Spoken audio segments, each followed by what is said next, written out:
Ciao a tutti homebrewers e appassionati. Nel video di oggi vi racconto la mia cotto numero 70, una birra di origine scozzese, alcolica e complessa che mi ha incuriosito molto ultimamente e pur non avendone mai assaggiata una ho deciso di brassarla.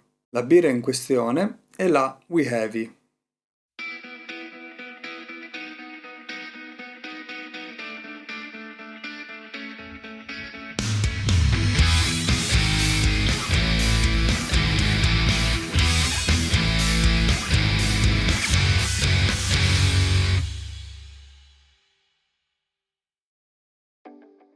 Stile 17C del BJCP, una birra scozzese ad alta fermentazione con gradazione alcolica medio-alta, dal colore che può andare dall'ambrato carico al marrone scuro quasi sul nero. Sulla carta si tratta di uno stile che si incrocia molto con le English Barley Wine su più punti, ma ne dovrebbe differire per un livello di amaro più basso, un più intenso sapore di caramello e toffee ed un bilanciamento sul finale dolce con corpo molto pieno.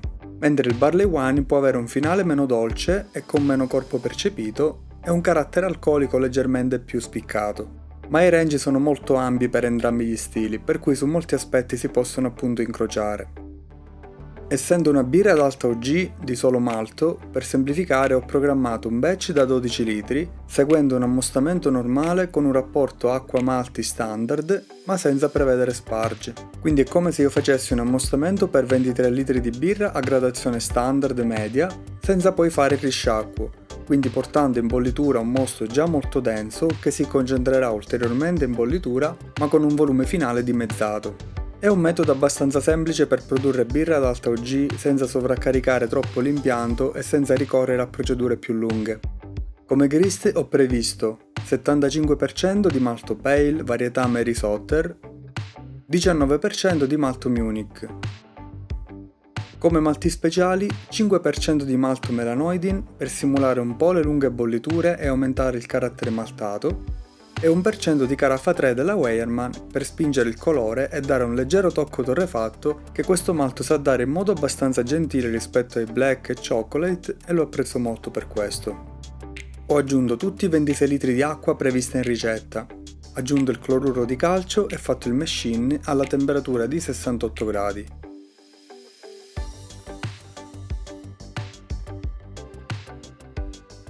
Quindi primo step di saccarificazione di 40 minuti dove cercherò di produrre un mosto mediamente fermentescibile ma con una buona produzione di destrine già al primo step, che sono molto importanti per avere una densità finale abbastanza alta.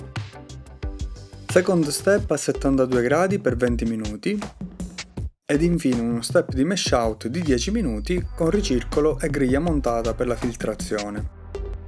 Noto qui che la limpidezza non è il massimo. Non so se per via del malto Munich, che è un malto con maggior contenuto proteico e potrebbe desiderare un breve step a temperature più basse per le proteine, ma su una birra del genere è un fattore che mi interessa molto poco. Completato il mash out ho raggiunto una densità pre-boil di 1,57. Mi sarei aspettato un po' di più.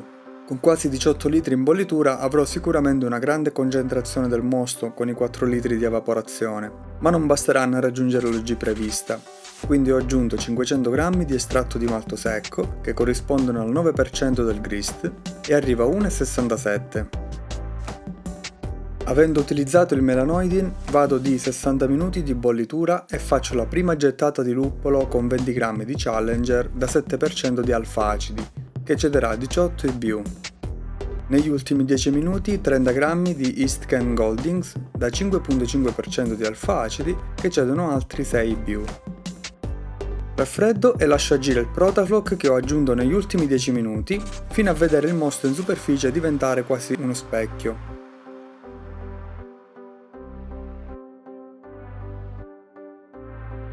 L'OG raggiunta con la bollitura è stata di 1,82. Ho guadagnato ben 15 punti con la bollitura, non ho raggiunto l'OG prevista di 1,86, ma 4 punti sono poca cosa su questa birra. Passiamo al lievito. Volendo fare le cose per bene, ho scelto un ceppo specifico che mi è capitato sott'occhio preparando l'ordine. Il ceppo Edinburgh Scottish Ale VLP 028 della White Labs.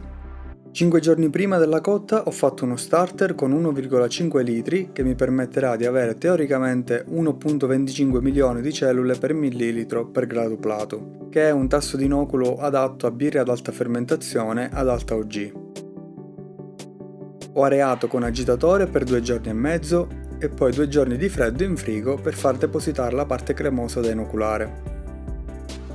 Ho inoculato il lievito insieme a dei nutrimenti in polvere e ho ossigenato manualmente con la paletta per 2 minuti. La fermentazione è stata seguita in una camera, è partita a 18 gradi ed è salita a 20 gradi nelle prime 24 ore. Per fortuna non ha fatto blow off, è stata anzi abbastanza tranquilla, mi sarei aspettato una tumultuosa più vigorosa, ma ha continuato per più giorni in modo tranquillo. Dall'8° giorno ho acceso il riscaldante e ho portato a 23 gradi e ho lasciato tutto invariato per un bel po' di giorni. Al 26° giorno ho misurato una densità finale di 1,23 in linea con quella prevista di 1,24. Il lievito ha attenuato molto bene fin qui, 71% di attenuazione apparente. Mi sono organizzato per imbottigliare al 32° giorno, ma quando ho fatto il test di densità ho visto qualcosa che non mi ha convinto molto. Appena una settimana dopo la densità era scesa a 1,16, cioè di 7 punti. Non mi è sembrato normale. Non ho sgasato il campione, solitamente non lo faccio e mi fido della lettura indicativa che mi dà il campione così come esce. Ho comunque imbottigliato avendo tutto pronto, con un priming molto leggero di 1,6 volumi di CO2 per litro, che secondo me su questo genere di birre è l'ideale. Ad un mese ho fatto il primo assaggio.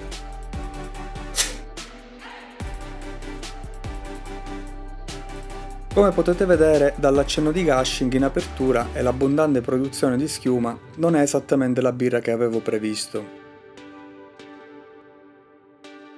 Non mi dilungherò molto, la birra appare del tutto sovracarbonata, evidenti e intensi aromi speziati, quindi fenoli che certamente non provengono dal lievito Scottish. Il profilo maltato che avvertivo negli assaggi infermentatori è diventato molto scarno, quindi sicuramente qualche lievito indesiderato ha mangiato via un bel po' di zuccheri complessi che avrei voluto lasciare. Non sono sicuro se si tratti di lieviti selvaggi, ma sospetto qualche ceppo belga, probabilmente di estatico, e vedo anche tantissime particelle sferiche in sospensione. È la prima volta che le vedo nel bicchiere. Quindi in sintesi la birra è totalmente fallata, al massimo la potrei etichettare come una brutta Bierdegard Bruin. I fenoli sono molto intensi e poco eleganti e virano anche verso il solvente. La parte maltata si apprezza davvero poco e la polverosità con le particelle fluttuanti di lievito non la rende certamente neanche tanto invitante, ma la sovracarbonazione in bottiglia ed il gushing sempre più crescente non mi lasciano neanche tanto spazio di manovra. Se si tratta di qualche ceppo di lievito di estatico, sicuramente continuerà a fermentare altri zuccheri complessi, quindi in questo caso non mi rimaneva altro che smaltire tutte le bottiglie. Questa cotta risale al dicembre scorso. Qui ho utilizzato lo stesso fermentatore e attrezzature da imbottigliamento che avevo usato nella precedente Weiss, quella che aveva sovracarbonato in bottiglia. Per fortuna le attrezzature che ho usato sulle altre cotte non hanno risentito di questo problema. Sicuramente una birra del genere con un'alta densità finale, quindi tanti zuccheri complessi, rappresenta un terreno molto appetibile a ceppi di lieviti belgi molto attenuanti o peggio ancora ceppi di estatici saison come sospetto in questo caso. Mi dispiace concludere il video in questo modo, c'erano tutti i presupposti per fare una buona birra ma è andata così e voglio essere onesto con voi e condividere anche fallimenti come questo. Se avete commenti o considerazioni da fare scrivetele sotto. La birra non merita di sicuro, però se il video vi è piaciuto e volete supportarmi allora vi invito a lasciare un like al video e iscrivervi al canale attivando le notifiche. Ci vediamo al prossimo video.